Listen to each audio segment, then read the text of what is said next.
This week on Round Two Podcast, I sat down with Jennifer Loh, aka J-Lo, the founder of the regenerative travel company Travaras. That is a mouthful. Travaras is changing the game as far as travel experiences go.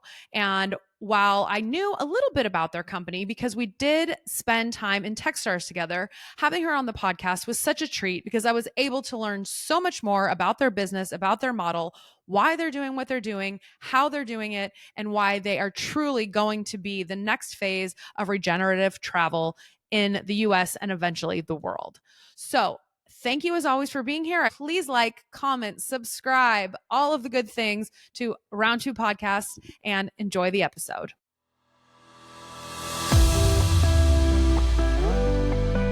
What is up, everybody? Welcome back to the Round Two Podcast. I am your host, Nikki Corbett, and I am very excited to be here with another one of my Techstars alumni friends, Jennifer Loh, aka J-Lo. She is here to talk about her very cool company, Travaras. So J-Lo, welcome to the Round Two Podcast. Hey everyone, how's it going? Thanks for having me. You're welcome. It's great to have you here. I am so excited to get caught up on how things are going over in your world. Travaras focuses on sustainable travel. So tell us more about Travaras. Yeah, so Travaras, we are building a regenerative travel platform. So sustainable is actually net neutral. We're really focused on travel that has a positive impact on people and place. Awesome. So yeah, we have two parts of our platform. One is our marketplace, where we focus on curating certified local experiences and accommodations that really are partners in destination that proactively protect the environment, support cultural education, and really support the local community. And on the other side of our Travaras platform is our personalized trip guides. So we actually help people get personalized trip recommendations. And then we have upgraded versions for daily itineraries or like full white glove service. Okay, those two things are so great. I mean, as you know, I'm a very avid traveler, and I just try to absolutely steer so clear of anything that's like, you know, a quote unquote tourist trap that's marketed toward tourists. I always want to, I'm like, tell me where the locals go, you know, what's a day in the life like? So giving people that type of, you know, opportunity to tap into those experiences is so huge. And then on top of it, being able to go and feel like you're doing an activity or an experience where you're actually giving back to the community or the culture or the island or the city, whatever it may be. I think that's really, really innovative as well. Yeah, for sure. I mean, I think for us in the world of travel, you know, the rise of online booking travel agencies like Expedia, Booking.com, Airbnb, or like TripAdvisor, they're all amazing platforms where you can kind of do a meta search of what's available to book in terms of hotels or things to do. But at the end of the day, they're all open marketplaces that really focus on having an aggregation of everything, anything and everything. And so like what we focus on is really the off the beaten path, hidden gem experiences that are deeply cultural, and in a lot of cases are conservation experiences where you indeed get to give back. But these are, you know, experiences that have either historically, you know, been offline, hard to find, or just like simply not bookable before, and now they are with us. So yeah, that is so cool. So how did this idea come to be, and how did you first, you know, find even some of these experiences? Where did you start? Yeah. So speaking of round two, this is kind of like this part two of my career. I spent the last 15 years in travel, first in hotel operations. I worked at the Hyatt Regency Maui in food and beverage. And then I moved into hotel sales at Grand Hyatt San Francisco. And then during my time in San Francisco, I realized that there's just so much innovation happening in the travel space. And so I joined a travel startup that's focused on SaaS. So kind of like open table for restaurants, but for tour operators. And that's when I really fell in love with the space around travel experiences specifically. So most recently I was at Get Your Guide, which is another online marketplace for tours and activities. Yes, I've used them as a search engine. I think I've actually booked through them too. Yeah. Nice. They're awesome. Like I worked there for 5 years. I helped open up the Americas. And, you know, during my time there, I learned so much about the need for being able to kind of find and book these experiences. But during my time there, I also started the Sustainable Tourism Committee. I was very Okay. entrepreneurial at the time. Uh-huh. And so, yeah, so the Sustainable Tourism Committee, we had put together a proposal for an eco badge for eco certified inventory. And during that time, like we were monitoring through our UX research team, like what are the drivers for people to book? And this is like pre-pandemic, Yeah. we were starting to see that people were looking at responsible tourism as kind of a lever to make decisions around what to book. And when we launched the eco badge certification, there were early indicators that this actually is a growing market within the Yeah. broader tourism market. And so the pandemic happened, and global travel came to a complete halt.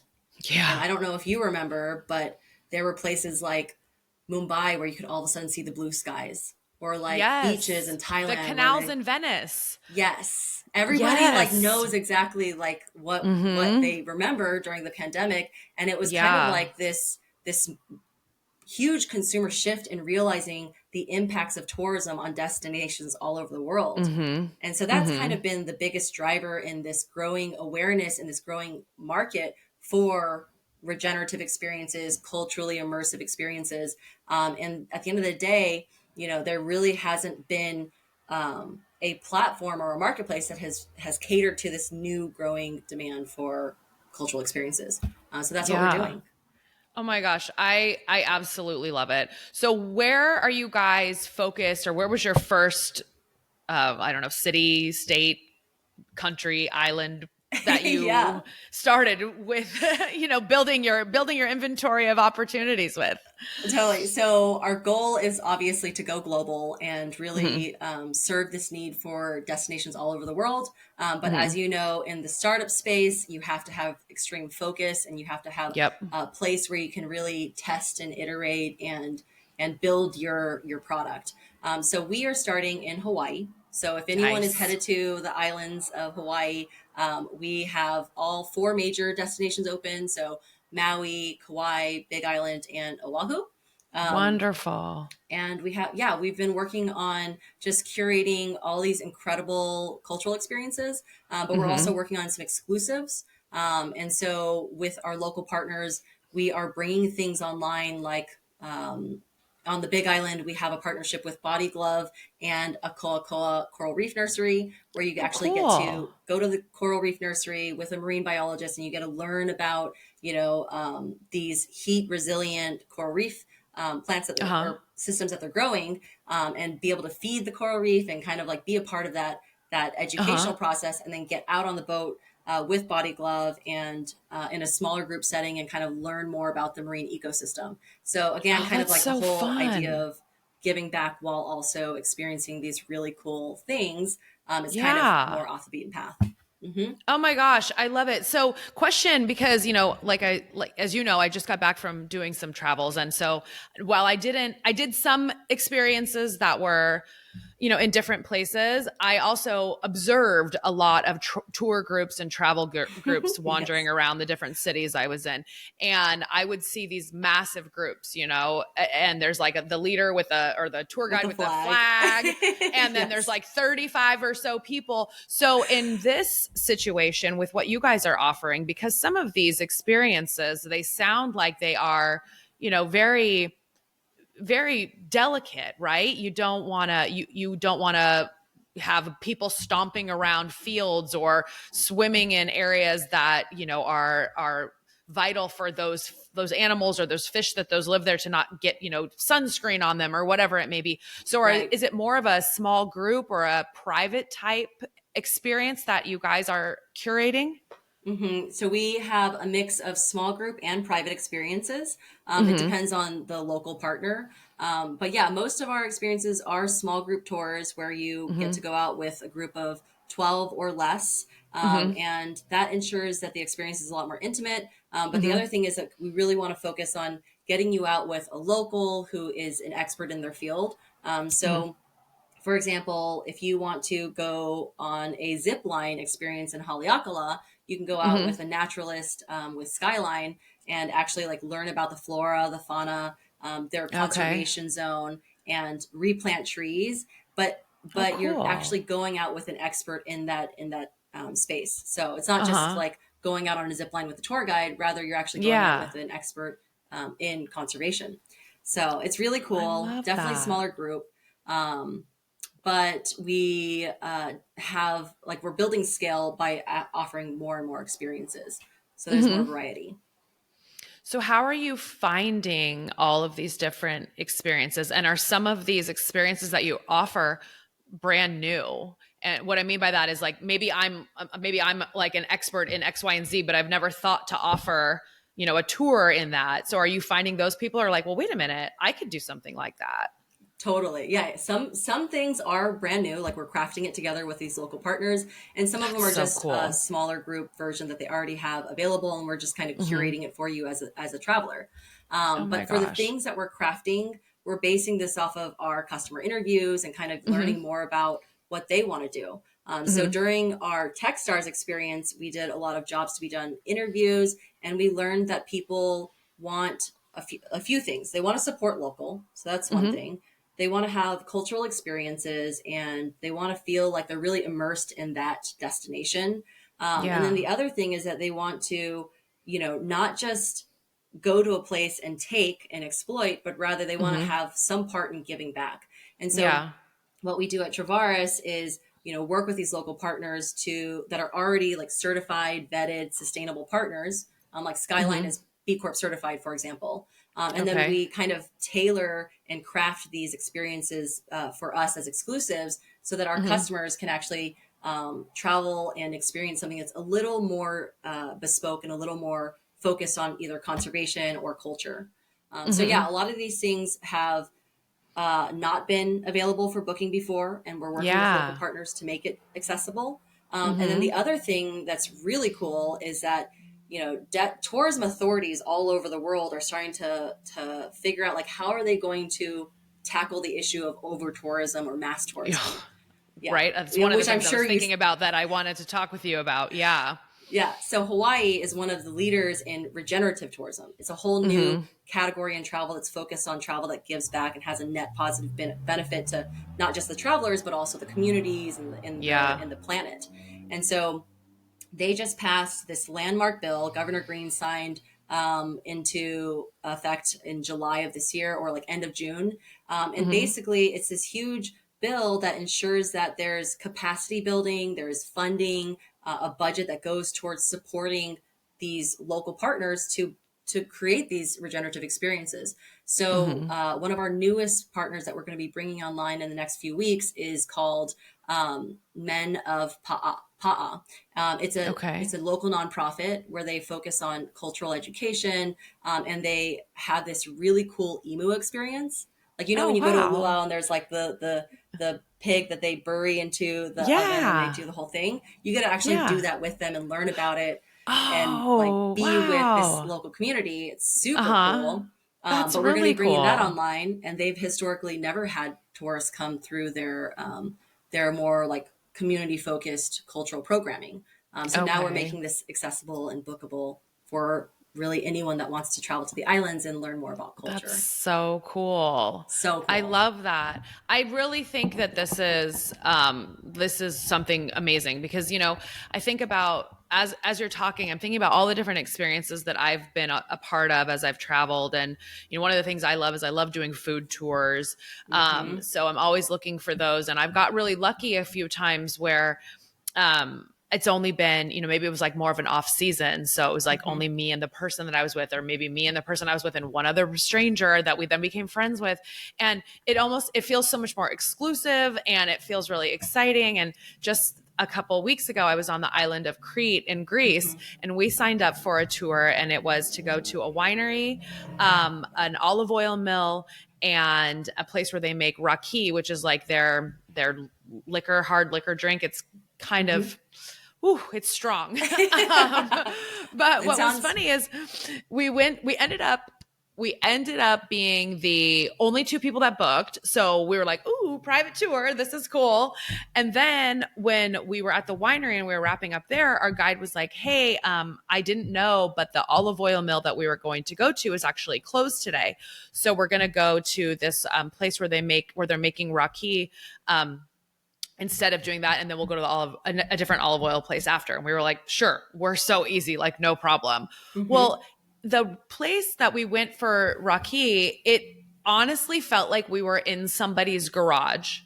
And it was the time of year because we were there in October, which was after the grape harvest. So they basically make raki out of the grape skins that are left over from the winemaking process. So what happens is all of these like little winemakers that are on this island, they bring their grape skins to these places that have these, it's like this big copper drum to make this stuff. And then they invite their buddies to come and hang out. They're barbecuing. I mean, it literally felt like I was at somebody's house. So we get to learn how the whole process is made. Then she had this like little plate of cheese and olives and nuts and like little bottle of raki for us to drink. And then these sweet little Greek men who were barbecuing, they brought us over our food. They didn't speak a word of English. We hardly speak any Greek. And it was just, we were like, this is the coolest thing ever. And yeah, definitely would have paid more than what we had paid to be on that tour for just that part alone.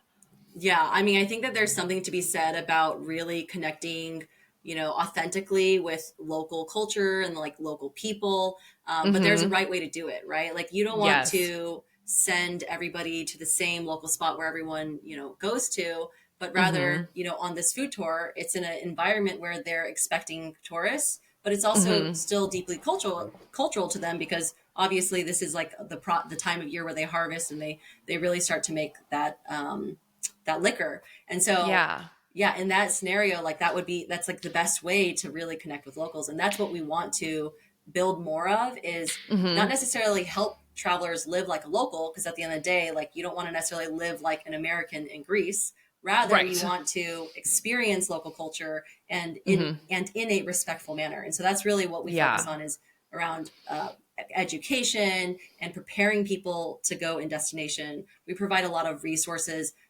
external to Travaras that is provided by, you know, the Hawaii Tourism Authority or even just like authors of books and YouTube videos that we think are really great resources so that you can kind of prepare and anticipate. And they call it JOMO, the joy of missing out. Like no one wants to have that anymore. And so you like the anticipation period is like when you do all the research and you like learn about the place. So then you get more excited to go. And by the time you're there, you're really able to like fully immerse and, you know, experience it in an authentic way. So, yeah.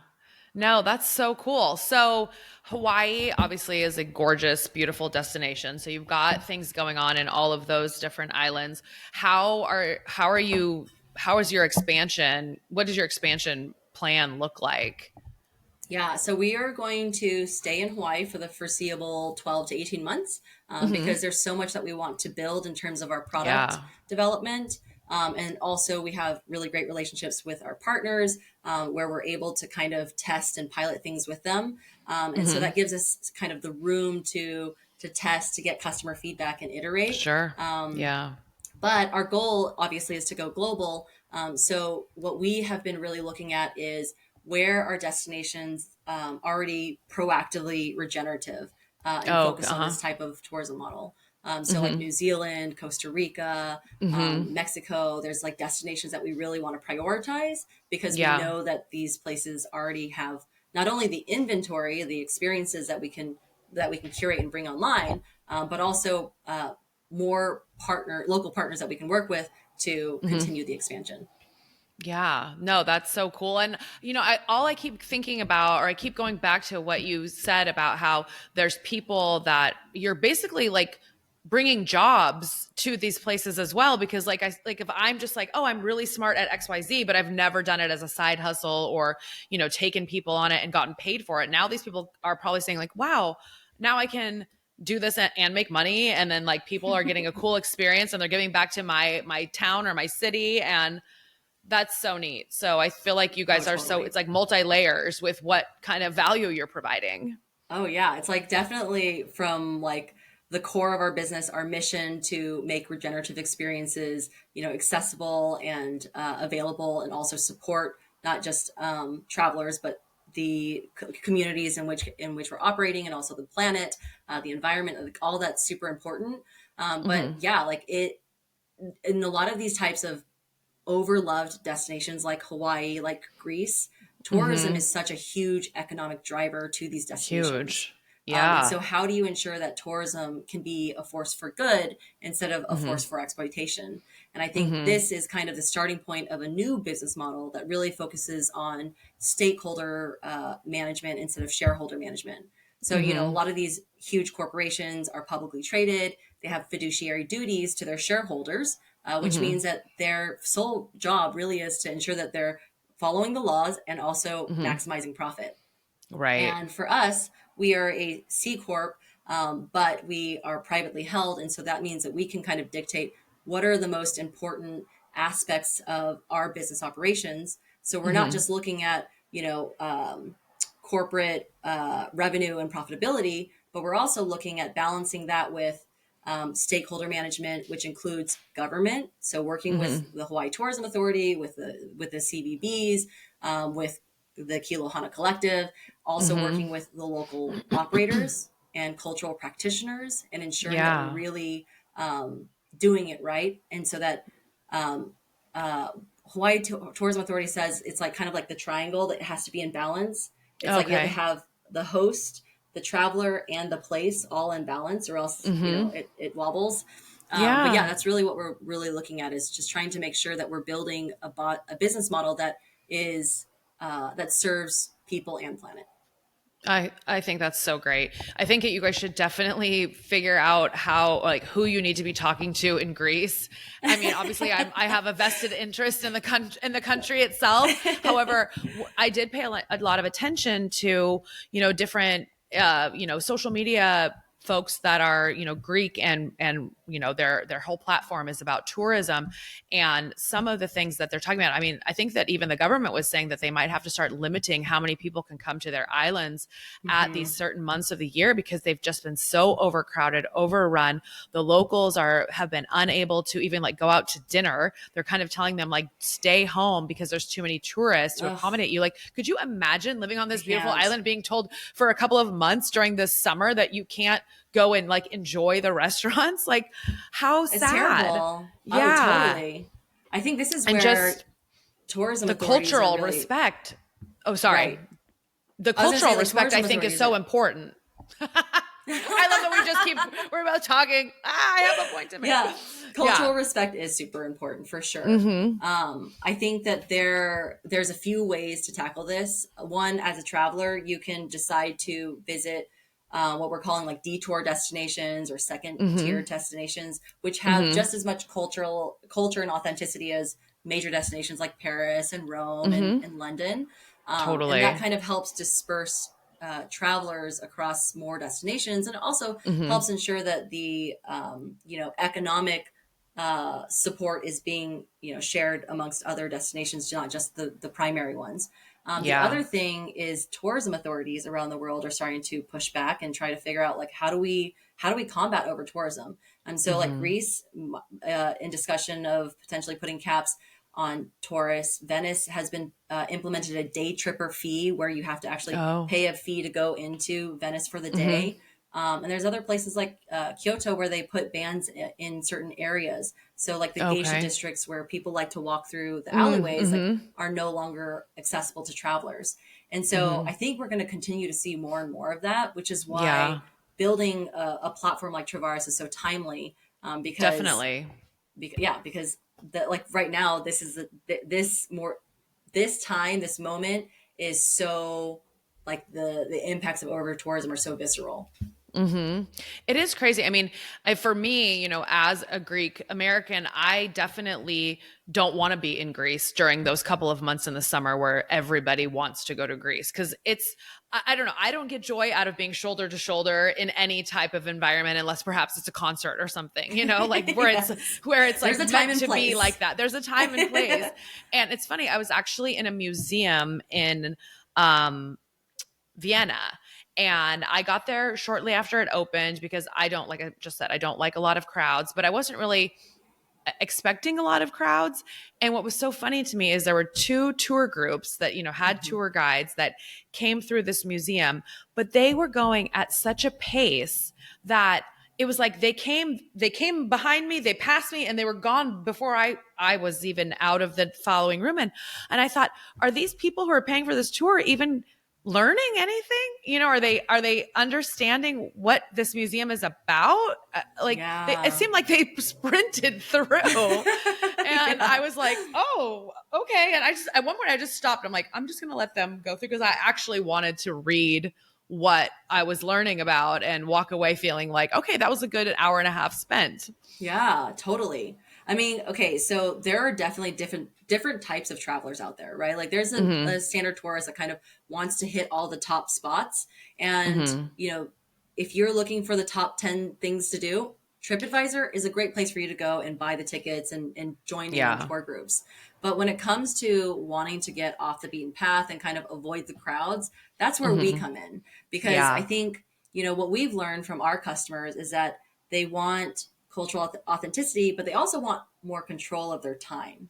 So they don't necessarily want to be a part of a tour group. Like maybe there's certain experiences where you want to do and you can't do without a tour, like going on a zip line experience or a boat excursion. But other things like, being able to kind of have more control of your time and your pace, I think that's where our platform really comes in and offering recommendations and cultural insights, so that you don't necessarily have to be a part of a tour group to experience a culture. Yeah, definitely. Well, I love it. I'm so excited to experience. I mean, I got to get a Hawaii trip on the books to take advantage of all that you guys have available to travelers. We need you to go out and product test some of our new experiences that we're bringing online soon. So I would love that. Yes. So let's talk more about entrepreneurship just in general, since, that is how we met, going through Techstars, and then also, both know that entrepreneurship is not for the faint of heart. So you were working in the hotel industry, and then you said you went over to Get a Guide. And what was it? Get Your Guide. Sorry. What was it that made you decide like, okay, like I have this idea, which the idea is obviously fantastic, but then the execution part is where like the rubber meets the road, right? Oh, totally. So what was it that made you say like, I'm going to take this leap?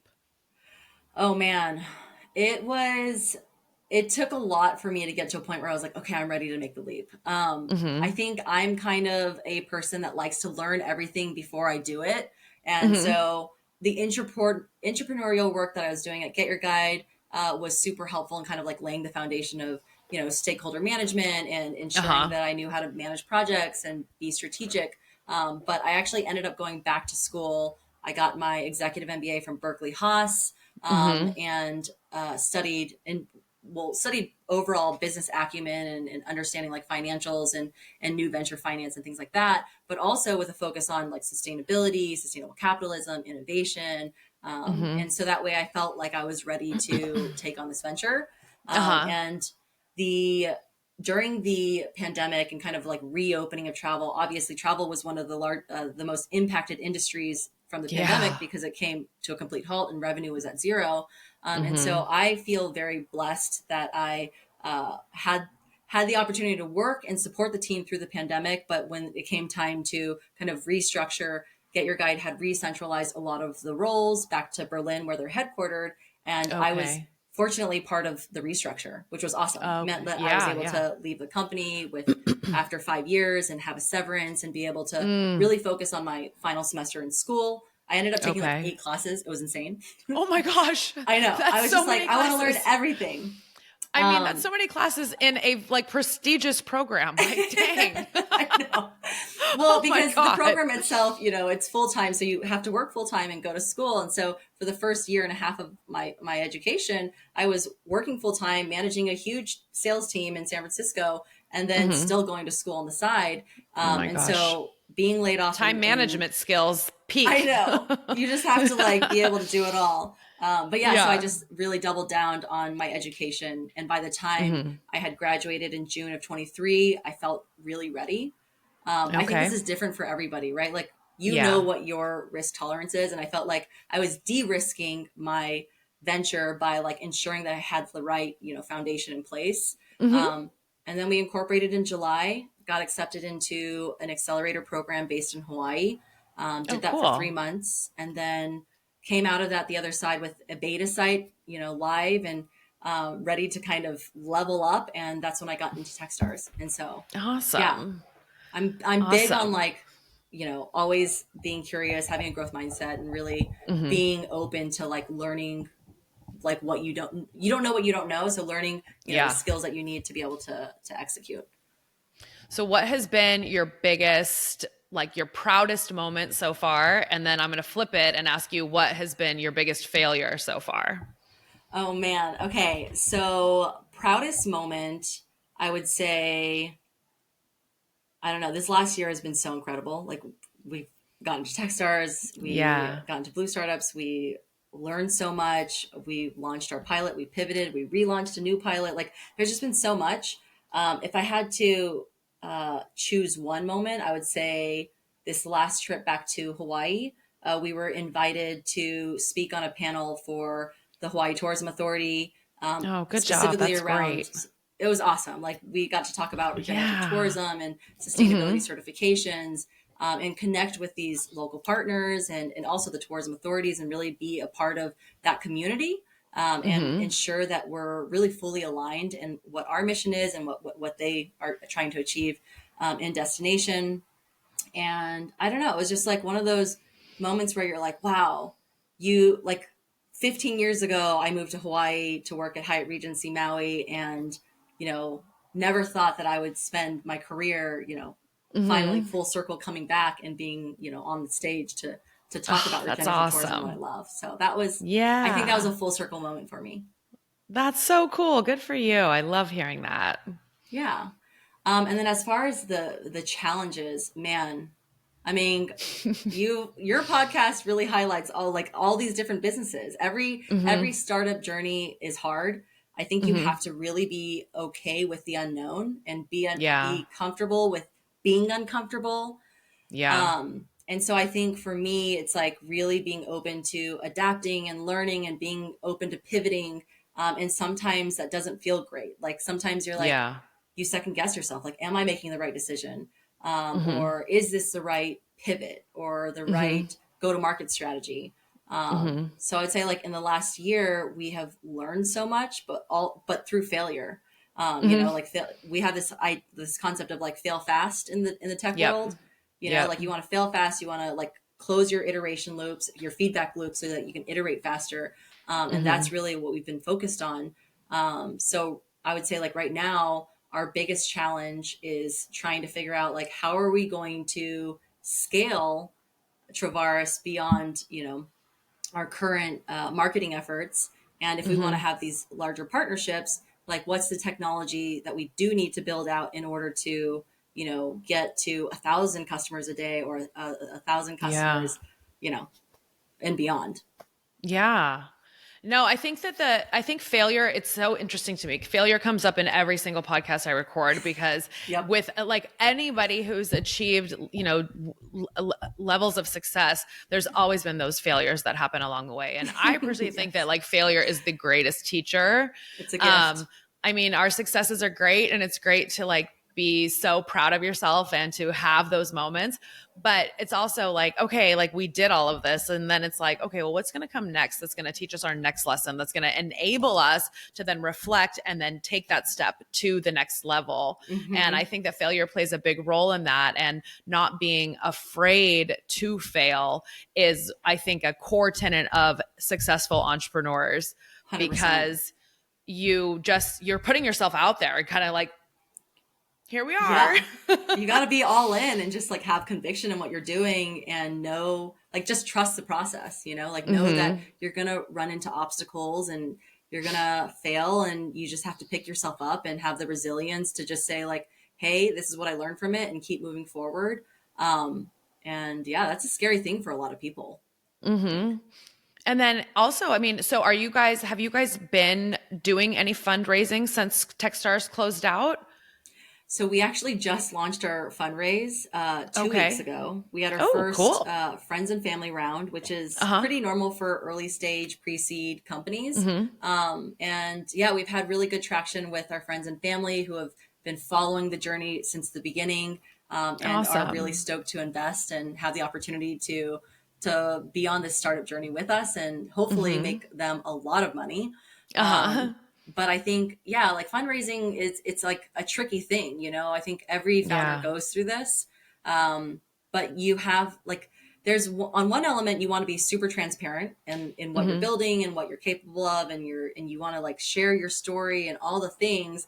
But then on the other hand, you also have to like have this like, you have to like build the FOMO, you know, like for anybody Uh-huh. that's starting a Yeah. company and fundraising, they always talk about like, Yeah. you know, having FOMO and trying to like really, you know, be the it company for people to invest in you.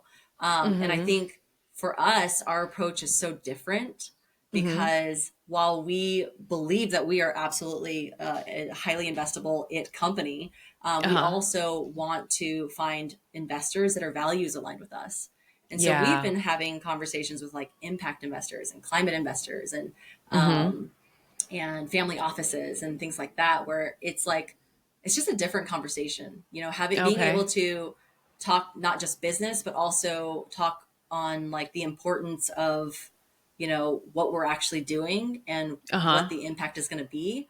I think Mm-hmm. that's really special. So even though Yeah. it is really, really hard, I think for us, being so intentional about who we talk to and, Mm-hmm. you know, who we want in our corner, has Yeah. been kind of helpful. Well, and I feel like that's also got to kind of make you seem a little mysterious and exclusive if you're not sitting there just trying to be like, hey, my net, I'm casting a super wide net, right? You're like, oh no, I only Right. want to talk to these people. And some other people are like, wait a minute, why don't you want to talk to me? You know? Exactly. Yeah. Yeah, I mean, but I think that definitely. makes a lot of sense. I mean, and I know that there are a lot of investors that, do kind of specialize in certain niches or certain industries or whatever it may be. But I think, value alignment when you're doing something that is so, specific in your mission statement and what you want to provide and how you want to be giving back to these areas, that does make a lot of sense because then you really feel like they're not only financially invested in you, but they're like emotionally and value driven, like the other types of investments that, don't have necessarily have a price tag, or perhaps maybe they do have a price tag and that's why they'll give you more money. Oh, totally. Yeah, I think like there's so many great VCs out there that you know, have huge impacts for their investments, and they're Mm-hmm. amazing. I think it's for every investor that a startup founder tries to connect with and get investments from, like there has to be some sort of connector, I think, at least Mm-hmm. for me. And I think when it comes to values alignment, that's awesome because that means that they're going to be in your corner when you're having to make tough decisions. But Mm-hmm. the other thing is like being able to maybe even tap into the right kind of networks. You know, for Mm-hmm. us, like if we have an investor from Hawaii who might be able to help us tap into more partnerships, that might be advantageous for us. Mm-hmm. Or you know, like a corporate like corporate VC for like the travel space, that might be advantageous for us. Uh-huh. So we're definitely open to having more conversations more broadly, but at the end of the day, you know, we do want to ensure that when we say this is our end goal to build this $1 billion, you know, regenerative travel business, that Mm-hmm. they're going to be with us, you know, every step of the way through the Yeah. good times and the hard times. Mm-hmm. That's so great. And I think that, the networking piece of entrepreneurship and building a business is so vital. I mean, I love networking. Like Yeah, I have you're really good at a it. thanks. I have a folder in my email that's for emails when I like connect people, and it's like called connecting cool peeps because Oh my god, I love I that. love I love sending emails to people and being like, "Oh my god, these two people would be like a match made in heaven," and being able to do that. And I think that that's so important too, and it's something that happens when you're out, networking and going to Hmm. different events and going to different tech weeks and meeting different investors and just trying to Yeah. get in front of all the right people, because now, especially in the world that we live in, where we have all this technology, we can talk to people all over the world. It really opens it up to some really cool connections. Oh, so many cool connections. Like so Lisa and I, we went to the Hawaii Tourism Authority conference, I think 3 weeks ago now. And we were at a hotel, at the hotel bar, and just catching up with one of our local friends. And like this is crazy. In walks my trainer from like 10 years ago. Oh My my TRX gosh. trainer from San Francisco. But he like just so happened to be at this like one hotel, this one hotel lobby bar, like out of the blue. And when I like turned around, I was like, what are you doing here? And he was like, oh, I like was surfing in Hawaii, but I had like a 12-hour layover in Oahu before we head back to San Francisco. And so I was like, dude, like, let's catch up. We ended up talking, and turns out he's there with an investor who is from the Bay Area, and he ends up bringing him downstairs, and like we end up talking, and now he's, one of my advisors, and he's been Oh helping my gosh, me that's so cool. with fundraising. He's amazing. His name's actually John Loh, and everyone calls me J Lo and calls him J Lo as well. And so I call us J Lo squared when we have our meetings. But it's like the power of networking. I feel like it's so cool. Kismet. It's crazy. Mm-hmm. Mm-hmm. Yeah. Oh my gosh, how fun. I love that. That is the neatest thing everything about ever. this startup journey has definitely felt like lots of moments of just like it's meant to be. It feels like that, like the stars are aligned. And we feel like all this great momentum forward, and we're so excited for what's to come. That's so great. No, I love that. I remember years ago, and actually it was kind of the premise for how this podcast even was born, right? I was going through a divorce, and I remember sitting and I was thinking about marriage, and I was thinking about how, I would say probably at least 99% of people who get married don't go into it intending to get divorced, right? There are some certainly people who do marry for the wrong reasons, but for the most part, we get married because we believe in love. We feel like we found a partner and we want it to work out. And then when I was going through that, it was kind of like, I was thinking like, okay, this is like round 2, like this is what's next. You got to figure this out. And then it got me thinking about like all these other people who are, on these different paths or on paths. And then all of a sudden something happens, whether like intentional or unintentional. And all of a sudden they find themselves on another path. And, what brought me to say this is because you made a comment that you feel like everything that you're doing is like you're on the right track and you're on the right path. And I remember once I made that decision, as hard as it was, I finally felt like I was on the right track, and that has not disappeared despite all of the different challenges that have come my way. And I think it's a really cool feeling. So I can totally relate to that feeling when you're like, yes, like this is what we're meant to be doing. This is where I'm meant to be right now. This is what's meant to be happening. Right. It feels very right, for sure. Yeah. I mean, for you specifically around like this round 2 podcast, I love it. I think like you're shedding light on a lot of people's big pivots in their life, and I think one of the things that one of my suppliers had said is like, you have to be open to these moments when they come to you. And it's kind of just like, for me, I feel like, I started working in Maui, and I like learned about the culture, and I have so much deep respect for the place, for the people, the connections I've made. But over the years, I feel like I've been like, building all these connections. And now it's at a point where, we've launched our pilot, and we've been well received, and just feeling like a lot of validation. Yeah. But I think it doesn't just like come overnight. It's not just like, oh, I had a good idea and boom, it's happening. It's kind of like, it's like, having that mindset of like being open to what's next, and like being open to receiving, the good that comes your way too. So it's all about absolutely. like your mindset, Oh my gosh. I mean, I talk about gratitude and self-awareness like ad nauseum, I feel like, and it's so true. It's like having the correct mindset for all of that is so important. And I think too, you just made a comment about how, you're not going to have this idea and it's going to happen overnight. And I think sometimes because, we're not intimately involved in everybody's life except our own, right? So people on the outside can look and be like, oh my God, that happened so fast. Or, oh my God, like you're already back. Or, I mean, so many people say this to me, like, oh my God, you're already back. I'm like, I was gone for literally 79 days. Like that's a lot of days. Like, hey, yes, you caught a couple of glimpses on my social media that might have made it seem like it's so fast. I was like, but I was gone for 79 whole days. And like for you guys, it's like you're building all these things. And I'm sure people are like, oh my gosh, like you're already at this point or at this, and you're like, yeah, but we've been doing this like 24/7 for literal 24/7, like months, years. Yeah. So one of my favorite questions that I always ask everybody that comes on is, what is one piece of advice that you would give to an aspiring entrepreneur, knowing what you know now? Okay. So I tell a lot of budding entrepreneurs like what this specific thing, it's called Ikigai. Have you heard of this?